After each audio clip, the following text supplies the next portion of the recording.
அனைவருக்கும் வணக்கம். நான் உங்கள் ஆர்ஜி ஆஸ்ட்ரோ. அனைவரும் சிறப்போடு வாழ எல்லாம் வல்ல எம்பெருமான் ஸ்ரீ நரசிம்ம பெருமானை வேண்டி கேட்டுக்கொள்கிறேன். வாழ்க வளமுடன்.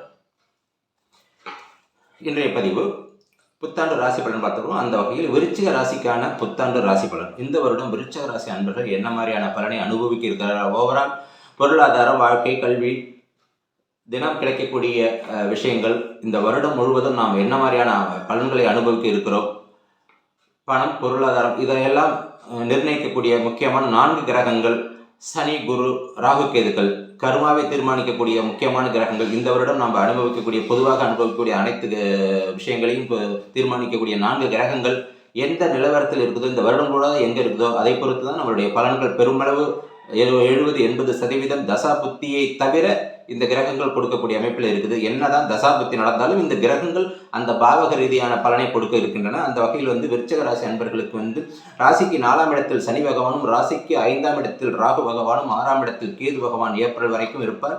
அதற்கு பிறகு 7ஆம் இடத்திற்கு பயணிக்க இருக்கிறார். அதே போல கேது பகவான் 11ஆம் இடத்தில் புதன் வீட்டில் இருக்கிறார். கன்னியில் கேது பகவான் இருக்கிறார். இந்த மாதிரியான கிரக அமைப்பில் என்ன பலன் அப்படின்னு பார்த்தோம்னா, விருச்சிக ராசி அன்பர்கள் 4ஆம் இடத்தில் சனி பகவான் இருப்பது கொஞ்சம் ரொம்ப என்ன மாதிரியான பலனை அனுபவிக்கிறார் அப்படின்னு பார்த்தோம்னா, தாயாரின் உடல்நிலை, 4ஆம் இடம் தாயாரை குறிக்கக்கூடியது. 4ஆம் இடம் சொத்து, சனி பகவான் அமர்ந்திருக்கிறார். சொத்து சம்பந்தப்பட்ட பிரச்சனைகள். 4ஆம் இடம் கல்வி, 4ஆம் இடம் உயர்கல்வி, கல்வி சம்பந்தப்பட்ட பிரச்சனைகள். 4ஆம் இடம் வண்டி, வாகனம், இந்த மாதிரியான பிரச்சனைகள். இந்த சனி பகவான் அங்கே அதீதமான பவரில் இருக்கிறதுனால வண்டி வாகனம் அடிக்கடி பழுதாகக்கூடிய அமைப்பில் இருக்குது. வண்டி வாகனத்தில் செல்லும் போது விபத்தை ஏற்படுத்தக்கூடிய அமைப்பில் இருக்குது.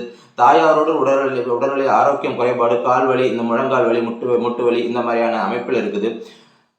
குடும்பத்தோடு வண்டி வாகனத்தில் பொறுமையாக செல்ல வேண்டும். காரணம் என்றால் 4ஆம் இடம் சனி பகவான் அதீத பவரில் இருக்கிறதுனால சடனாக போயிட்டு இருப்பான். என்ன நடந்துட்டு தெரியல, கீழே தள்ளி விட்டுருவார். இந்த மாதிரியான அமைப்பு. இதை கவனமாக இருந்துக்கிட்டு இந்த சனியால் மட்டும்தான் ரொம்ப கொஞ்சம் கவனமாக இருக்க வேண்டும். மற்ற கிரகங்கள் கூட பெரிய அளவில் பாதிப்பை தரக்கூடிய அமைப்பில் இருக்க, சனியால் உங்களுக்கு இந்த மாதிரி 4ஆம் இடத்துல சொத்து, சுகம் அப்படிங்கிற ஒரு இடத்துல கொஞ்சம் கவனமாக இருக்கக்கூடிய அமைப்பில் இருந்துகிட்டு இருக்குது.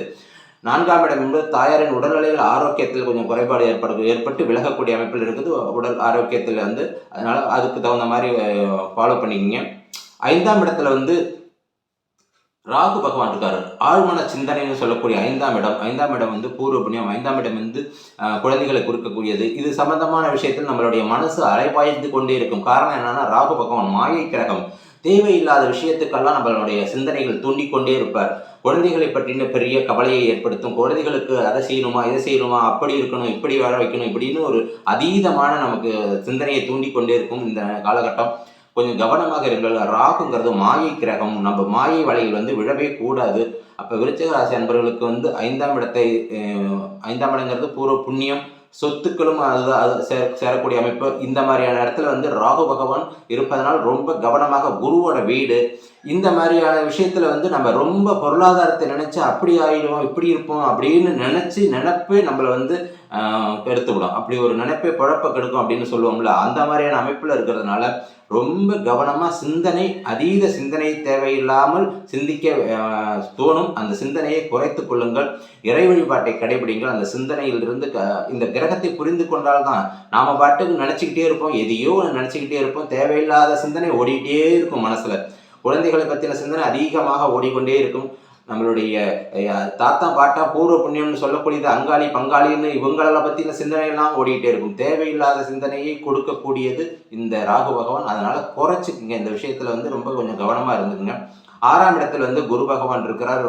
ஏப்ரல் வரைக்கும் 6ஆம் இடத்துல இருப்பார். அதனால 2ஆம் இடத்து அதிபதி 6ஆம் இடத்துல இருப்பது சிறப்பு கிடையாது. இந்த ஏப்ரல் வரைக்கும் கொஞ்சம் கவனமாக இருக்கும். ஏப்ரலுக்கு பிறகு குரு பகவான் 7ஆம் வீட்டுக்கு, சுக்கிரன் வீட்டுக்கு சென்று விடுகிறார். சுக்கிரன் வீட்டுக்கு சென்றதுக்கு பிறகு பணம், பொருளாதாரம் கொஞ்சம் மாற்றம் ஏற்படும், கொஞ்சம் நிம்மதி. குரு சுக்கிரன் வீட்டுக்கு 7ஆம் இடத்துக்கு போனதுக்கு பிறகு 7ஆம் இடத்திலிருந்து நம்ம ராசியை பார்க்கிறார். இந்த பார்வை பலன் நம்மளை அடுத்த வரும் காலகட்டத்தில் கொஞ்சம் நம்ம பரவாயில்லப்பா அதாவது ரொம்ப கஷ்டத்தில் நெருக்கடியில் இருந்து கொஞ்சம் இந்த குரு பார்வையினால கொஞ்சம் சுபிட்சமான ஒரு நம்ம மனம், உடல் ஆரோக்கியம், ஒரு புத்தி, தெளிவான புத்தி, இதெல்லாம் கொடுக்கக்கூடிய அமைப்பில் இருக்குது. அப்போ ஒரு நல்ல முடிவு எடுக்கக்கூடியது, நல்ல மாற்றத்தை வரக்கூடியது. குரு நம்மளை பார்க்குதுப்பா, எங்கே போனாலும் நமக்கு ஒரு ஃபேவரட்டாக இருக்கும் அப்படின்னு சொல்லக்கூடிய அமைப்பில் குரு பார்வையில் அடுத்த வரும் காலங்கள் சிறப்பாக இருக்கும். அந்த ஒரே ஒரு பாசிட்டிவ் எனர்ஜி மட்டும்தான் நமக்கு இப்போதைக்கு இருக்குது. 11th ஹவுஸில் வந்து கேது பகவான் இருக்கிறதுனால பெரிய அளவில் லாபத்தை கொடுக்காது. உடல் உழைப்பு ப்ளஸ் ஊதியம் இவ்வளோதானே தவிர பெருசாக நம்ம எதிர்பார்த்திருந்தால் விருச்சிக ராசிக்கு ஏமாற்றமே மிஞ்சும். அதனால் பெருசாக எதுவுமே எதிர்பார்க்க வேண்டாம். ஓரளவு குரு பார்வையில் இருக்கிறதுனால குரு 7ஆம் இடத்தில் சுக்கிரன் வீடு அப்படிங்கும்போது, சுக்கிரனுடைய வீடுங்கும்போது பணம் பொருளாதாரத்தை கொடுத்தே தீருவார். குரு எந்த இடத்துக்கு போகிறாரோ அதுக்கு தகுந்தா போல வந்து அந்த காரக கிரகத்தோட விஷயங்களை நமக்கு செய்யணும். அப்போ சுக்கிரன் வீட்டுக்கு தான் போகிறாரு. அதே போல் சுக்கிரன் வீட்டுக்கு போகும்போது நமக்கு ஏதோ ஒரு ரூபத்தில் பணம் பொருளாதாரம் கண்டிப்பாக கிடைத்தே தீரும். அந்த வகையில் நண்பர்களின் உதவி கிடைக்கும். ஏன்னா 7ஆம் இடம் நண்பர்கள், 7ஆம் இடம் வெளியூர் போகிறது, வெளிநாடு போகிறது, இந்த மாதிரியான விஷயங்கள் எல்லாம் குரு அங்கே பயணிக்கும் போது நமக்கு நிறைய மாற்றத்தை, தொழில் ரீதியான மாற்றத்தை கண்டிப்பாக கொடுக்கும். தொழில் ரீதியான நல்ல மாற்றம், இதுதான் விஷயம். தொழில் ரீதியான மாற்றம்னா நல்ல மாற்றம். குரு இருப்பதனால நல்ல மாற்றம் கிடைக்கும் அப்படிங்கிற மாதிரி இருக்குது. குரு நம்ம ராசியும் பார்க்குறார். அந்த மாதிரி இருக்கும்போது நல்ல மாற்றத்தை கொடுக்கக்கூடிய அமைப்பில் இருக்குது. அது வரைக்கும் நீங்கள் வந்து ஏப்ரல் வரைக்கும் கொஞ்சம் கவனமாக இருக்குது. வண்டி வாகனம், முக்கியமாக வண்டி வாகனத்தில் பொறுமையாக செல்ல வேண்டும், கவனமாக செல்ல வேண்டும். நான் எதிர்பார்க்கவே இல்லை, இதெல்லாம் நடந்துச்சு போயிடுச்சு அப்படின்னு சொல்லும்போது அந்த மாதிரியான அமைப்பில் இருக்கும். அதனால் வந்து ரொம்ப கவனமாக இருங்க. சனியினால் உங்களுக்கு தொந்தரவு எப்படியுமே எப்போ பார்த்தாலும் விருச்சிக ராசிக்கு சனி ஆகாத கிரகம். அப்போ அது 4ஆம் இடத்தில் இருக்கும்போது, சுகஸ்தானத்தில் இருக்கும்போது அந்த சுகபோக வாழ்க்கையை கெடுக்கக்கூடிய அமைப்பில் இருக்கிறதுனால கொஞ்சம் கவனமாக இருக்க வேண்டும். இன்னும் ஒரு 1.5 வருஷம் கிடையாது, ஒரு ஆல்மோஸ்ட் ஒரு 2 வருஷமாவது ஆகும் அந்த மாதிரியான அமைப்பில் இருக்கிறது சனி. அப்போ நீங்கள் இந்த வருடம் பரவாயில்ல, இந்த குரு பார்வையில் இருக்குது, எப்படியோ தப்பிச்சுக்கிட்டோம்ப்பா அப்படின்னு சொல்லக்கூடிய அமைப்பில் இருக்குது. அதனால் கொஞ்சம் கவனமாக இருங்கள்.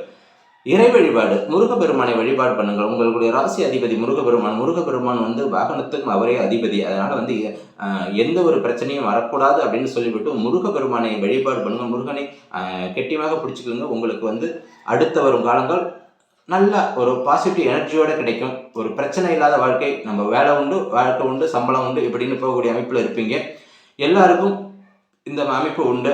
ஒரு சிலருக்கு வந்து சில மாற்றங்கள், தசாபுத்தி நல்லா இருந்தால் பெரிய அளவில் மாற்றம் கிடைக்கும். தசாபுத்தி சரியில்லை என்றால் கொஞ்சம் ரொம்ப சிரமத்தை ஏற்படுத்தக்கூடிய அமைப்பில் இருக்கும்.